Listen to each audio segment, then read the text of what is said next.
না, এখনো পর্যন্ত প্রশাসন আমাদের সাথে কোনো রকম যোগাযোগ করেনি।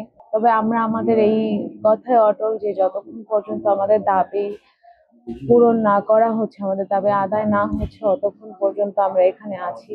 আমরা হচ্ছে গত 30-31 তারিখ শিক্ষার্থীদের উপরে যে নেককারজনক হামলা হয় এবং এই হামলা নিরসনে বা এই পরিস্থিতি নিয়ন্ত্রণে প্রশাসনিক আমাদের প্রক্রিয়াল বডির যে হচ্ছে আপনার ব্যর্থতা, এই অর্থ প্রক্রিয়াল বডি এবং তারা যে হচ্ছে কোনো কার্যকর ভূমিকা রাখতে পারে না, এর জন্য না, এখনো পর্যন্ত প্রশাসন আমাদের সাথে কোনো রকম যোগাযোগ করেনি। আর হচ্ছে তবে আমরা আমাদের এই কথায় অটল যে যতক্ষণ পর্যন্ত আমাদের দাবি পূরণ না করা হচ্ছে, আমাদের দাবি আদায় না হচ্ছে, ততক্ষণ পর্যন্ত আমরা এখানে আছি। 22 ঘন্টা সময় পার হয়ে গেছে, তো সকলেই হচ্ছে শারীরিকভাবে দুর্বল হওয়া শুরু করছে।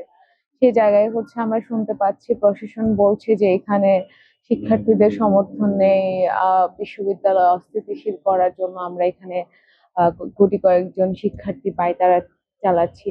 আমরা আসলে প্রশাসনকে এ বিষয়ে জানিয়ে দিতে চাই যে আমরা যখন পোষ্য কোটার জন্য আন্দোলন করি, পোষ্য কোটা বাতিল চেয়ে এবং সকল অযৌক্তিক কথা, তখনও হচ্ছে আপনারা ভিডিওতে দেখে থাকবেন যে প্রভিসি শামীম স্যার আমাদেরকে বলতেছে যে আমরা বিশ্ববিদ্যালয় অস্থিতিশীল করার কাজে লিপ্ত হয়েছি।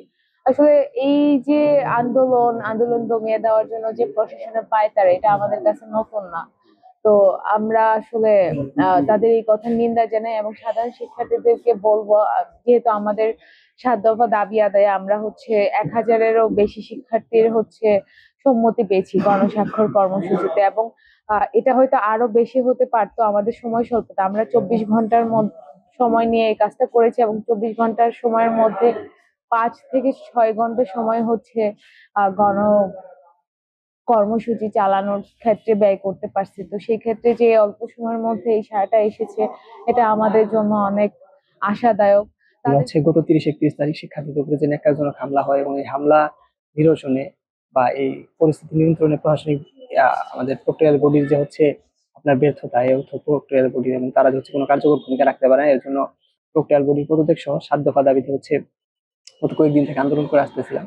আমরা 7 তারিখে হচ্ছে প্রশাসনের কাছে স্মারকলিপি দিছি এবং প্রশাসনিক 2 দিনে আলটিমেটাম দিই, কিন্তু প্রশাসন হচ্ছে তাদের এই আমাদের দেওয়ার সময়ের মধ্যে আমাদের যে দাবি দাওয়াগুলো এগুলো পূরণ করতে পারে না। তো গতকালকে হচ্ছে আমরা ডিসির কাছে যাই এবং দেখা হচ্ছে তাদের বলি যে আমরা যে দাবিগুলো আপনাদের দিছি, আপনাদের কার্যক্রম হচ্ছে কতদূর আপনার আগায় নিয়ে গেছে। তো ডিসি আমাদের ওই মানে পুরাতন যেভাবে তারা মূলা ঝোলাচ্ছিল প্রত্যেকটা বার, ওই সেরকম মূলা ঝোলানো আলাপ দিচ্ছিল যে আমরা কার্যক্রম আগায় নিচ্ছি, আমরা চেষ্টা করতেছি। তো ওই জায়গা থেকে আমরা আসলে কোনো কার্যকর ফলাফল দেখতে পারি নাই। তো আমরা মূলা ঝোলানো আলাপে আশ্বস্ত না হয়ে আমরা হচ্ছে আমাদের যে আলটিমেট পর্যায়ে আমরা অনশনে বসে গেছি গতকালকে হচ্ছে দুপুর 12:30 থেকে। তো এখন আজকে হচ্ছে 10:30 বাজে। তো আমরা হচ্ছে 20 ঘন্টা থেকে অনশন করতেছি এবং এই 20 ঘন্টার মধ্যে প্রশাসনের পক্ষ থেকে হচ্ছে আমাদের সঙ্গে যোগাযোগ করার মতো কোনো প্রয়োজনীয়তা তারা বোধ করেনি এবং তাদের মধ্যে থেকে হচ্ছে কেউ আমাদের সঙ্গে এখন পর্যন্ত যোগাযোগ করেনি। এবং আমরা হচ্ছে আমরা দেখতেছি যে অনলাইনে আপনার প্রশাসনের যে রাজনৈতিক ছোট ভাইরা বা প্রশাসনের যে দালাল যে চক্রটা আছে, এরা হচ্ছে আমাদের বিরুদ্ধে প্রপাগান্ডা যে সেল গুলো আছে এগুলা দিয়ে নানা ধরনের অপপ্রচার চালানোর চেষ্টা করতেছে। তারা আমাদের নানাভাবে হিউমিলিয়েট করার চেষ্টা করতেছে।